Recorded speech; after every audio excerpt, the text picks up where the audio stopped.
Hello everyone, and welcome once again to Caleb Likes Books. Today I have another book review for you, and that is for Mask of Silver by Rosemary Jones. This is a book in the Arkham Horror series. For those of you who don't know, Arkham Horror is a tabletop game, I think, based on the works of H.P. Lovecraft and his contemporaries, kind of based in the Cthulhu mythos and all that stuff, that kind of thing. And so they have several tie-in books for that game, and this is one of them. I believe this is one of the more recent ones as well. I have been wanting to read some more Lovecraft adjacent stuff, more stuff inspired by the Cthulhu mythos or things like that. And so this was kind of my first full novel based in the works of Lovecraft or his contemporaries and everything, because everything else has basically been short stories and novellas. So this is the first full novel, which is pretty cool. This one is one that I was looking forward to. Again, I've been wanting to read some more Lovecraft-inspired stuff. So I was interested in the Arkham Horror series just because it's based on the game that was based on Lovecraft. But I picked up this book as well as The Last Ritual, which I'll also be reading soon.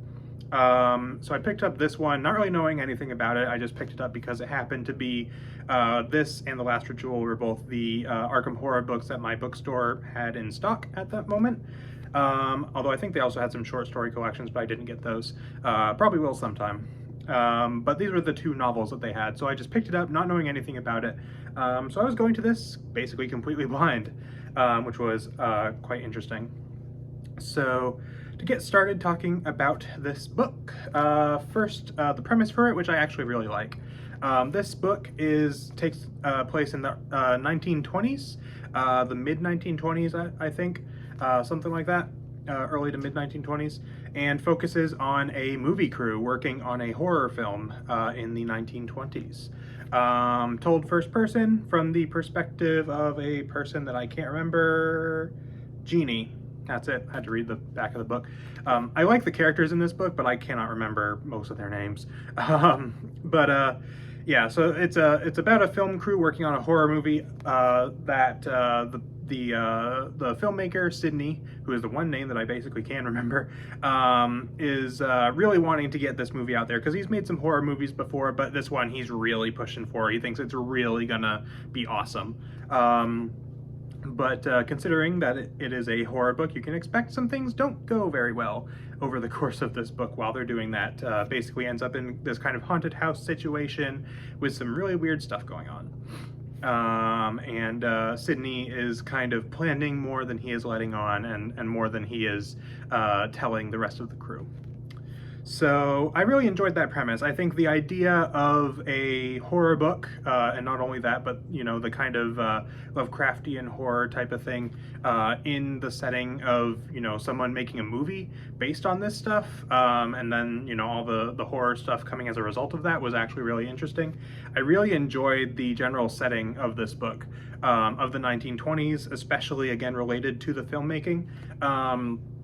I am not well versed in movie history or filmmaking history, but this book, you know, it felt like it would fit that time period. They're trying to kind of figure out how to make their movie the way they want to with what they have available and all that stuff, which was really interesting. And just seeing the different scenarios that they were trying to work with was also very interesting. I really just enjoyed, you know, all the characters had their own jobs. You know, a couple of them were the actors, a couple of them were costume designers, there was a couple of writers, things like that. So you get a nice variety of different occupations for each of these people, and they're all contributing to the film in their own unique way, which is really cool.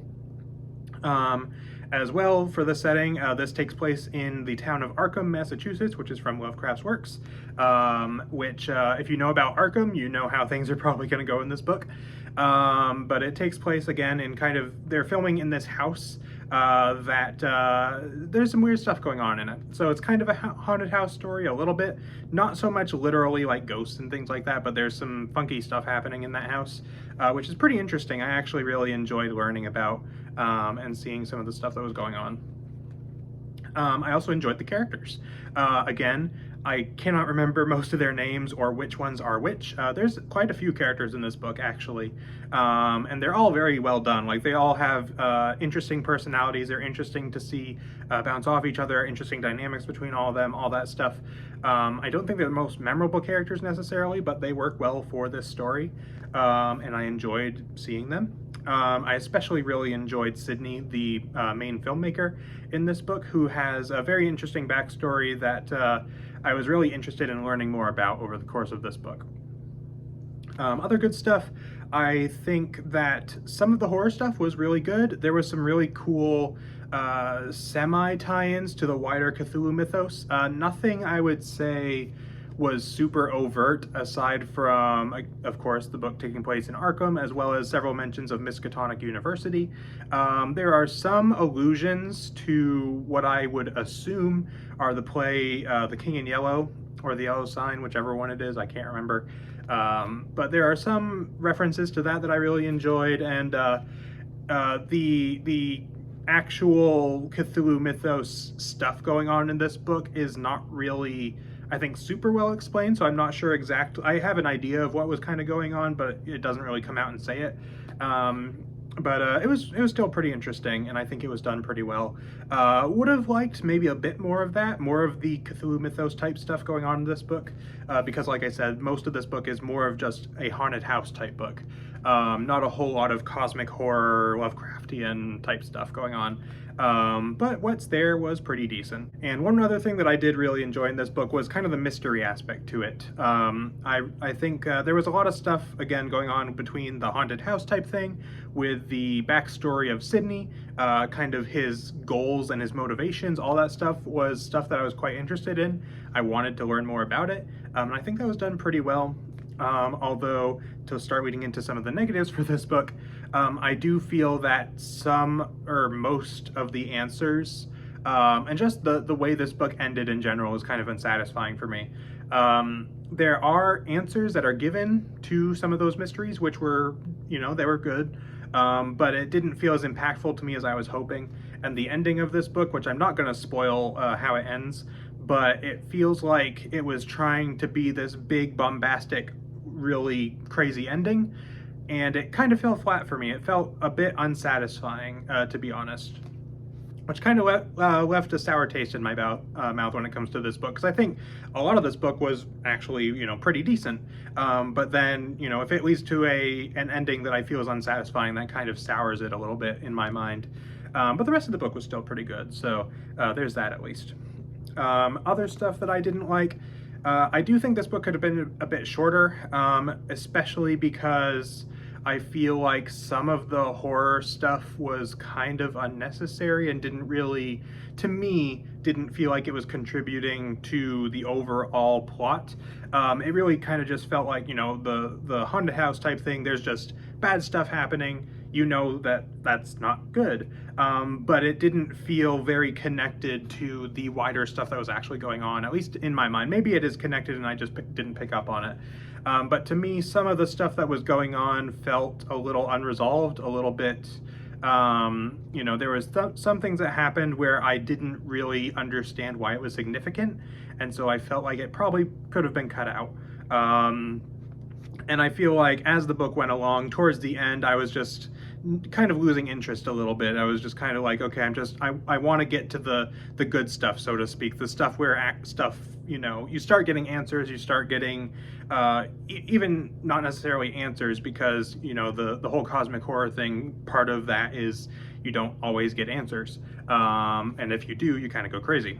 But I wanted a little bit more impactful resolution, and ties between everything going on, and I didn't feel like I really got that with this book.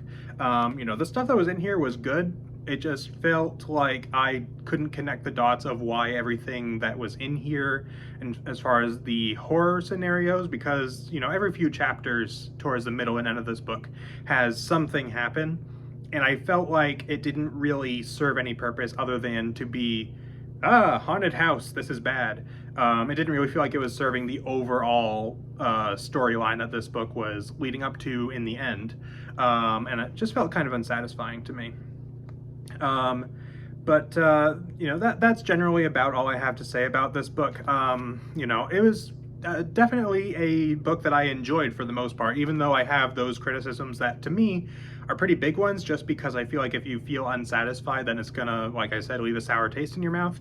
I did generally enjoy this book for the most part, and maybe if you read it, maybe the ending and all of the stuff going on will work a bit better for you. For me, it just felt a little bit unsatisfying and like things didn't come together as much as I would have liked.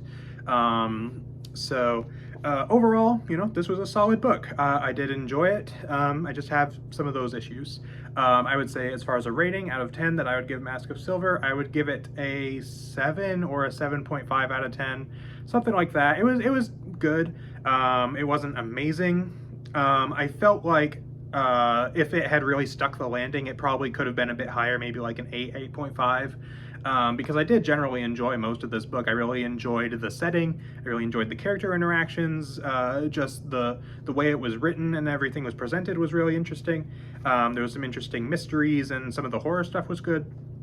But yeah, it did just feel a little unsatisfying to me in the end, but I am of the opinion that even though an ending that is maybe unsatisfying is definitely a big thing to consider, I also think it's also worth considering, you know, the book as a whole. And I think that the book as a whole is better than just having an unsatisfying ending.